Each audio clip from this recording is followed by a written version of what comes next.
Assalamualaikum and hi everyone. So in this video, we're going to focus on the last subtopic I believe in this chapter, which is genetic mapping. So you can turn your bio notes to page 87. Okay, so for this one, when we look at the learning outcomes, banyak bold kan? So B, C and D bold. That means highly likely to come out for your PSPM. Jadi Miss akan ajar ya untuk genetic mapping. Nama pun genetic map. It's a map, so we are going to look at the position of the genes on a particular chromosome. Okay, jadi untuk genetic mapping, I just want to emphasize bila ada soalan link gene, tulis sebesar sini ya, link gene, selalunya soalan akan suka tanya tentang genetic mapping. Okay, genetic mapping. So you can tulis ni lah dekat kamu punya nota. Kalau ada soalan link gene, mesti akan keluar soalan genetic mapping. Jadi untuk genetic mapping, please for this one, tolong ingat formula dia. So, letaklah 5 bintang supaya kamu ingat. This is the formula. Okay, this is the formula, wajib ingat. So formula yang diberikan, kamu boleh guna antara dua. Okay, dekat head ni kan, dekat kepala ni, kamu boleh guna crossover value ataupun recombination frequency. Jangan tersalah term, jangan guna crossing over value, dia salah.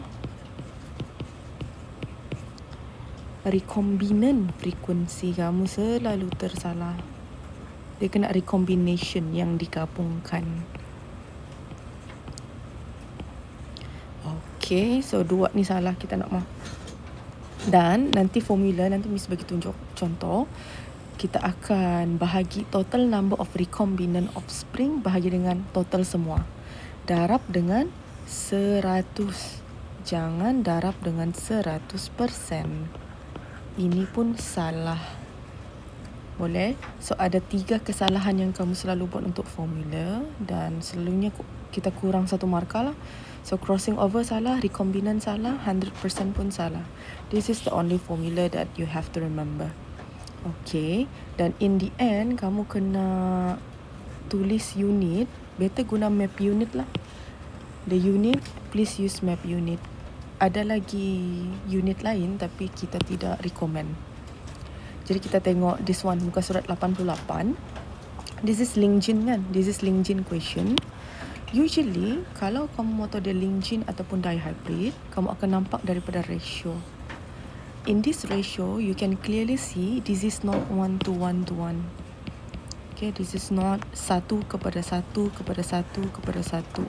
Kepada yang blur, 1 kepada 1 kepada 1 kepada 1 bermaksud bilangan anak untuk setiap fenotip ni hampir sama.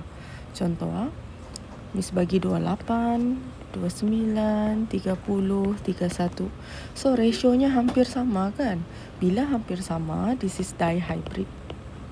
Dihybrid mengikut Mendel's law. Okay, Mendel's second law. But if you look at the question, satu nombor ada 2 nombor besar sangat lah, 2 nombor lagi kecil sangat. So that is link gene. And then you have to recognize which one is which.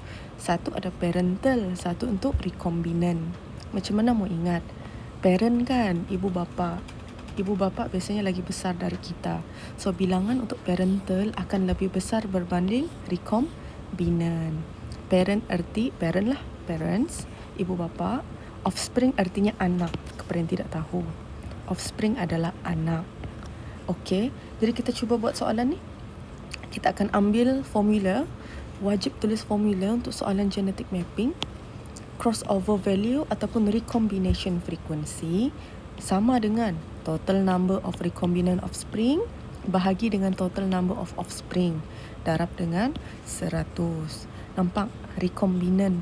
Kamu ingat ke recombinant nombor yang kecil ke nombor yang besar? Nombor yang kecil.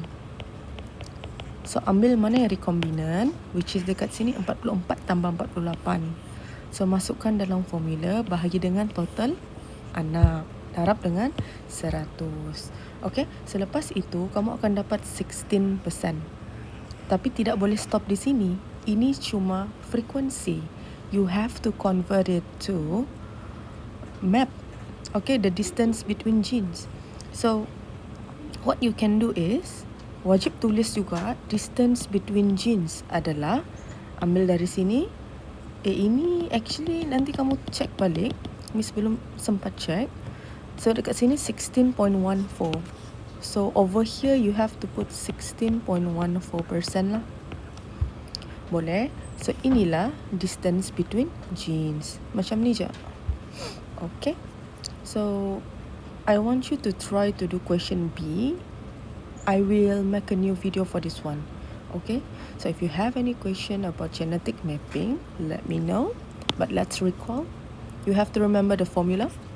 Okay, do not do these 3 common mistakes. And then you have to put the distance between 2 genes, this one. Okay, jangan berhenti di sini. Kena conclude ya, distance between 2 genes equal to 16.14 map unit. Okay, avoid using centimorgan, cm, mu. Usually kamu akan salah. Alright, that's all for this video. I hope it helps. I'll see you on the next one. Bye-bye.